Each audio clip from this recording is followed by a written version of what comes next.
Peace and blessings. Coming to you from the Functional Man channel is me, Tony. I got my main man, Neil, with me. How y'all doing? I got the COVID mask on. Yeah. We have a amazing young lady with us today, an entrepreneur, and she and her husband ran the business for 45 years.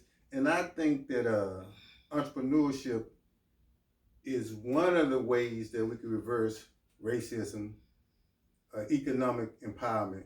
So, Ms. Vance, I wanted to ask you, Ms. Vance Cruel of Arthur's Grocery, I wanted to ask you, also my mom, I wanted to ask you, when you met Pops, he already had the store. Yes. So what made you, or what gave you the courage to quit your job and go join him in his business? Well, Tony, this is a little bit personal, but I think in order for you to get the story, I have to go to the beginning. What you got to do?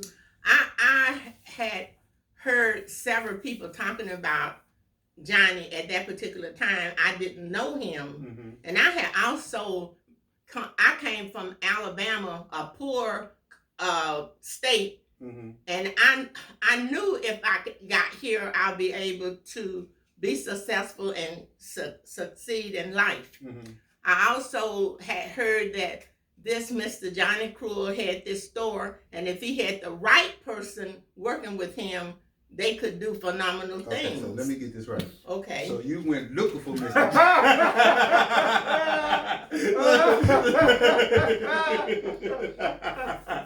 Let me get this right. This wasn't no chance encounter. And you decided that you was the right person.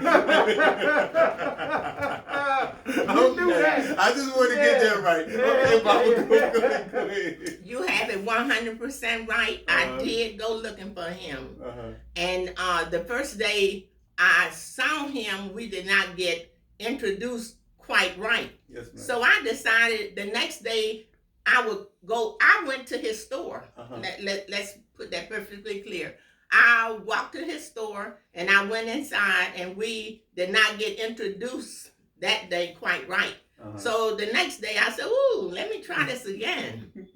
So I did. I walked over there. I had my cousin Dorothy, and she was with me. And we walked over to the store, and I saw him. So my cousin Dorothy said, oh, he looks really nice, Bonsi. I said, yeah. Did you have a nice outfit on when you walked to the store? You know, this Bonsi is a little bit overweight, but that Bonsi was fine. So you don't need it. That Bonsi was All you cute. had to do is come as you are, huh? I came as I was, and we flirted around a little bit, and we talked a little bit, and that's how I met Mr. Cruel at the corner of 11 and Lamont, Arthur's Grocery. Okay. Go ahead. So, you know, for you having your own business, you guys running this business, I'd like to ask with all, and I heard how hard you work. Tony told me how hard you guys work, 7 days a week, 12 and more hours a day, plus a family. So that's a lot of work. So with your experience now, would you suggest people to still go on business as much as with all the work that it entails to own a business? Was it well worth it? It was well worth it to me.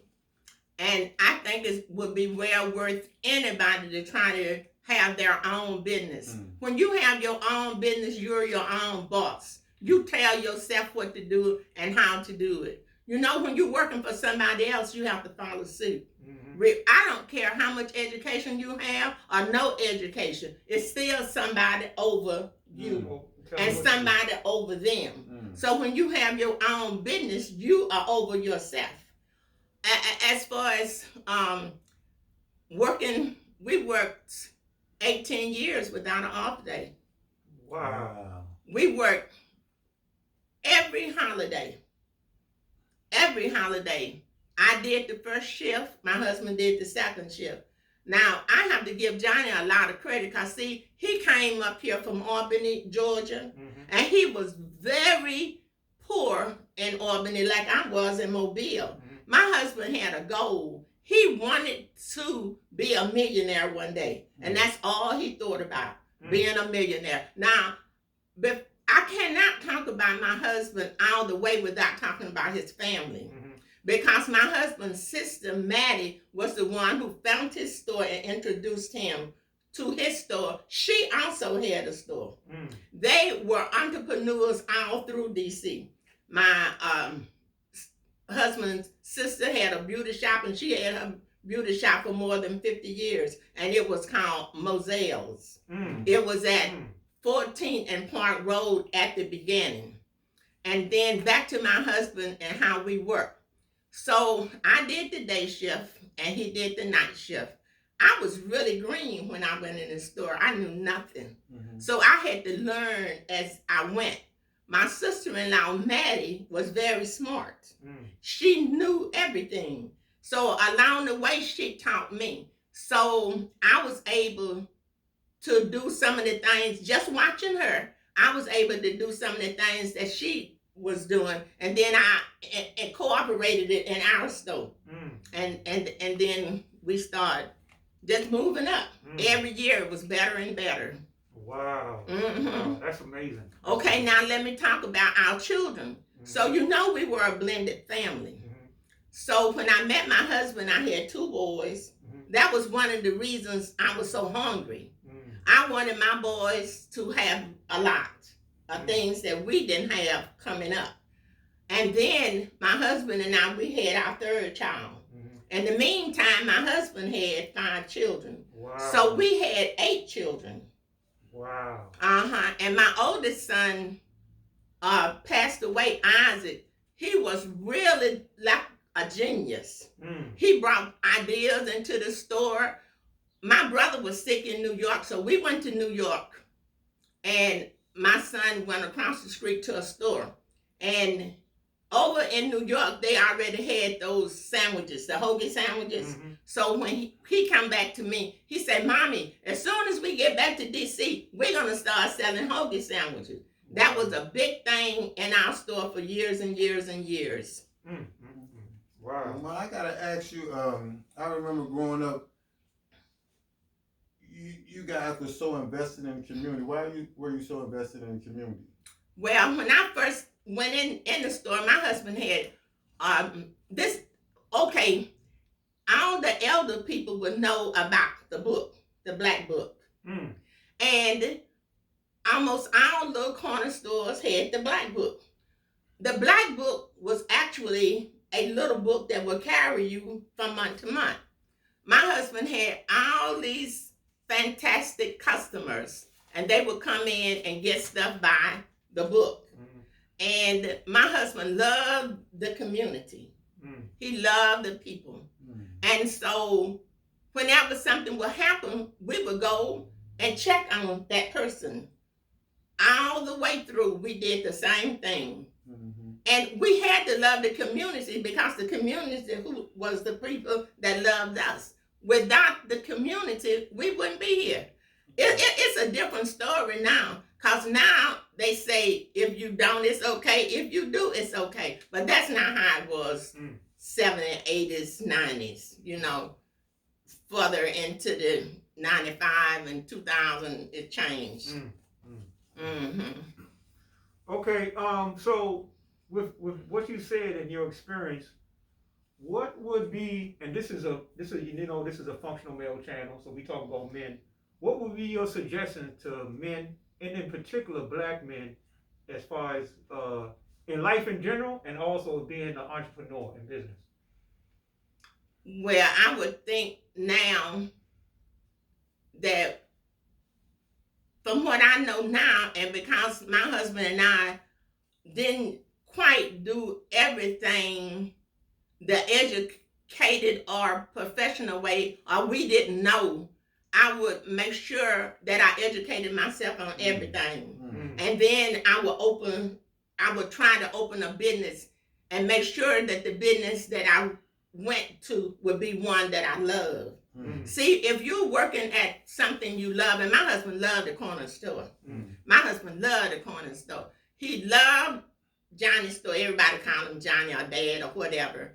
And if you're working at something you love, you do a better job. So I encourage anybody to go to trade school.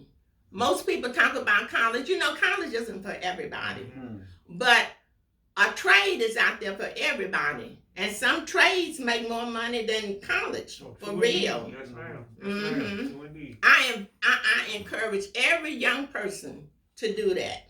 Okay. So, Ma, I want to ask you, I see business come and go, come and go. How did y'all stay in business over 45 years?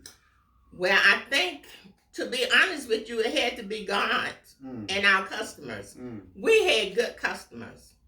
Okay. And a lot of them were like family at our corner grocery store. Okay. So you already kind of gave a hint of what the next question I'm gonna ask. I was gonna ask you, with your experience now and all your 40 years of experience opening up a business, and then your whole life experience having a family, being a part of the community, being a part of political situations in your community, being on the front line of everything that was happening in your community. I've heard about the people you helped, and people, when your store closed, people came to you and thanked you for helping them out, especially people who have been abused and other things like that. With all that, considering all that, would you do anything different? And if you would do something different, what would it have been with your experience? Well, truthfully, if I had to redo that over again, I would just redo it over again the same way. Because, life was good to my husband and myself and our children. So I would do it the same way over again. Our bookkeeper, Mr. James George, told us one time, well, Bonsi, you need to start investing. That's another thing that I would have done way early. I would have educated myself on investments.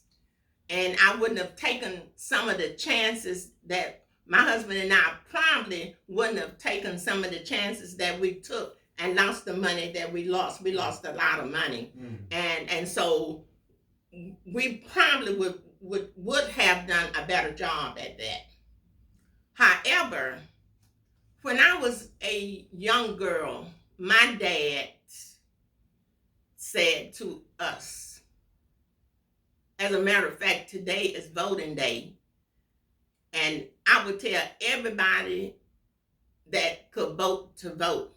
My father, an uneducated man who came out of rural Alabama, told us, if you could pay rent, you can buy you a house. So when I came up here, the first thing I wanted after my husband and I got together, we weren't even married. I'm like, I got to buy me a house. I got to buy me a house. And I went looking for a house. And that's the next thing I would tell people. Don't pay rent.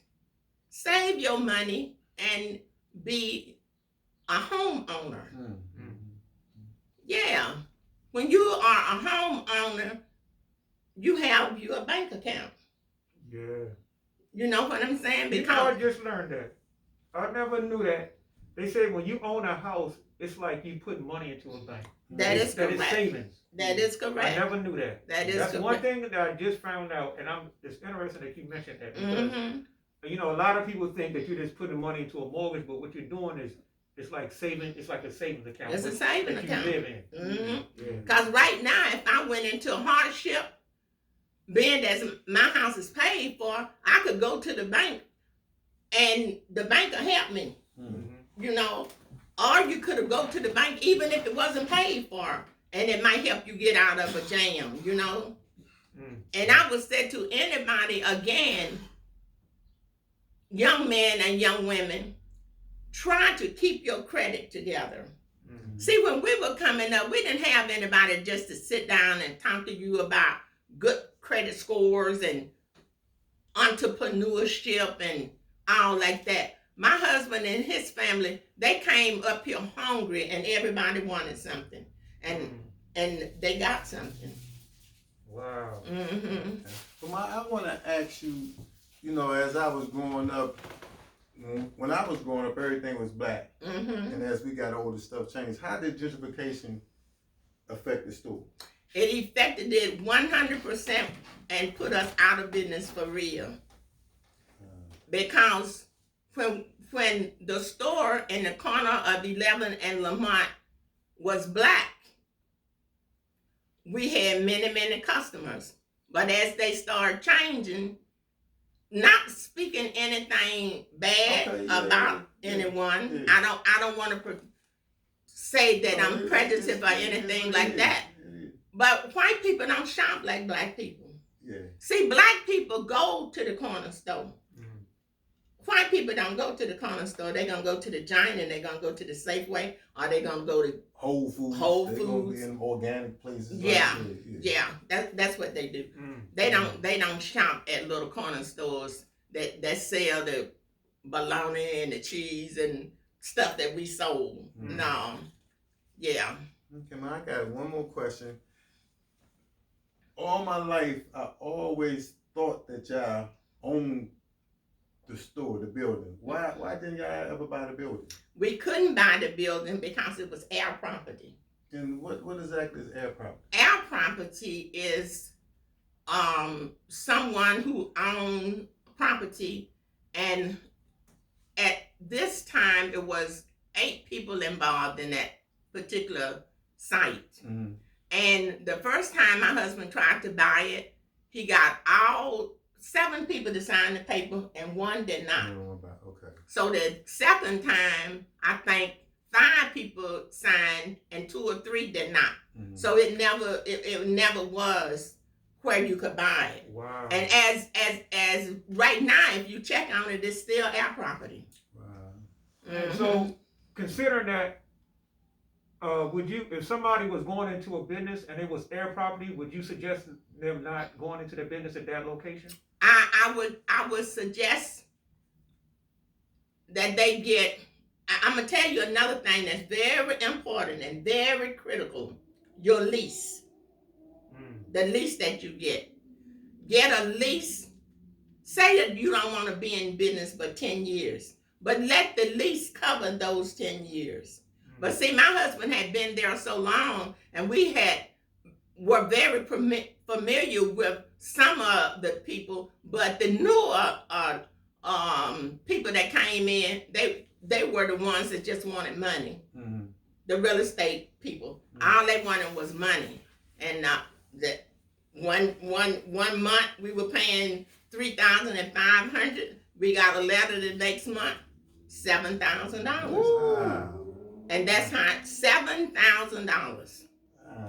Mm-hmm. Now our store was. My husband had been in that store so long, it was fathered in as a Godfather's in the Godfather's cloud. So we were in the store for many years. My husband put new windows and new stuff, but sometimes as I think back now, I sit down and I think, maybe if we had to just beautified our store, a little bit. But my husband had gotten sick, and I had the 2 boys working, Buck and Cooley, and when and myself, because even though my husband was sick, I still had to go to work at the store, and I worked every weekend, to make ends meet. But somewhere during that period, it wasn't communication. Mm-hmm. So when you cut off the communication, something happened. Mm-hmm. See, if we had all been in the store working and we were all on the same page, I don't know what would have happened. The 7,000 is still a lot of money. A lot of money. A lot of money. That's a lot of money. From 3,500 to 7,000. So air property, so it changes people, because you said new people came in. Is that the case? The real estate company. Oh. The air property stayed the same, but they had different real estate companies over the air property. Oh. Yeah, the real estate company collected the rent. They didn't.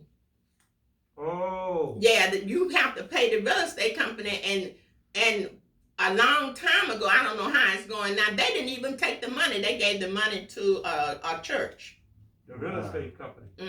From them, it went to a church. But now, Oh, so the air property people were like the shareholders, and the real estate people were the one who just made money for them. And so they did whatever it was they felt necessary. Whatever the heirs told them to do. Oh, so the air property told them to make them drink that much. No, they didn't do that.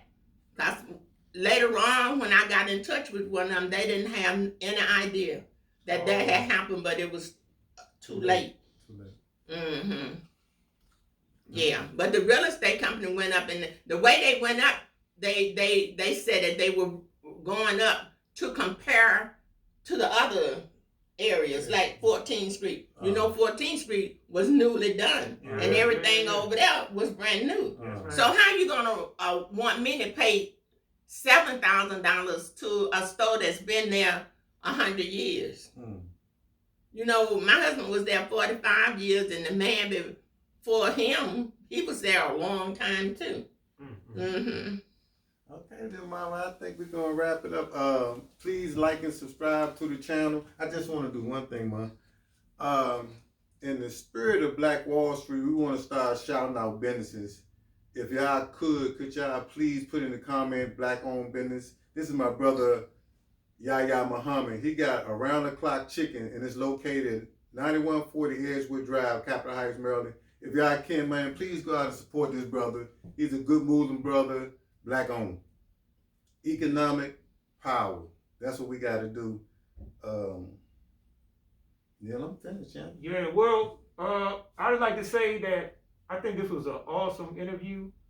We got some information with somebody who I definitely learned something. This is my mother. Yeah, and then, wow. And I learned it right along with you. You've been growing up before all your life. I'm here. I definitely learned some stuff. Man, I think this is something, to me, to be truthful, it makes me think that we have to have her on the show from time to time. Just because she has the wisdom and knowledge that you can't get from college.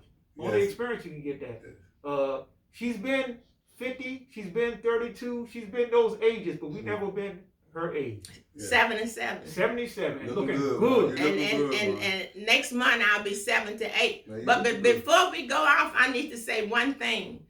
Our store was a family store. Yes. See, our store was a family store. And when I first met my husband, he only had one little girl up here, and her name was Lisa. And we had Lisa and Cooley. And then my husband had 4 other children by a nice lady in Georgia. They were living in Georgia.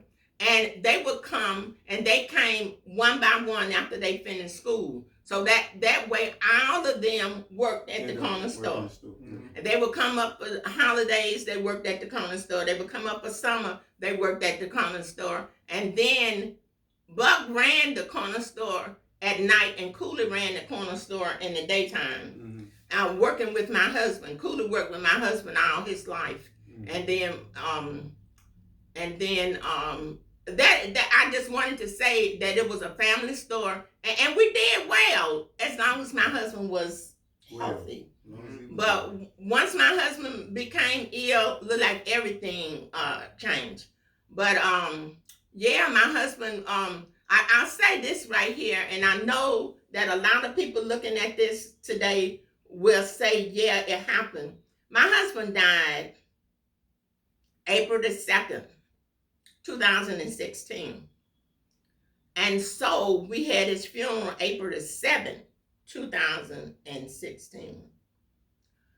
There was so many people at my husband's funeral. Good man. That the funeral home, Mr. Harden, he said he had never seen anything like that. There was so many young men saying how my husband had encouraged them and talked to them.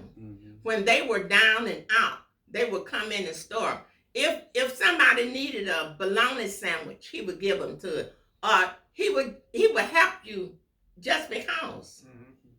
I wanted to say that. And to me, that seemed like the best way to live. Yes, sir. Doing God's work. Yeah, doing work. That's the best way to live, to go out this world and have been of service to other people. You can't ask for nothing better. Mm-hmm. Okay, then let's close it off, man. Well, Functional 100, mind, body, and soul. Mom, we really appreciate you coming on the show, spreading your knowledge and letting everybody know what really happened to the store. Mm-hmm. Always be grateful and always give God the glory. We out. Okay, goodbye. Bye-bye.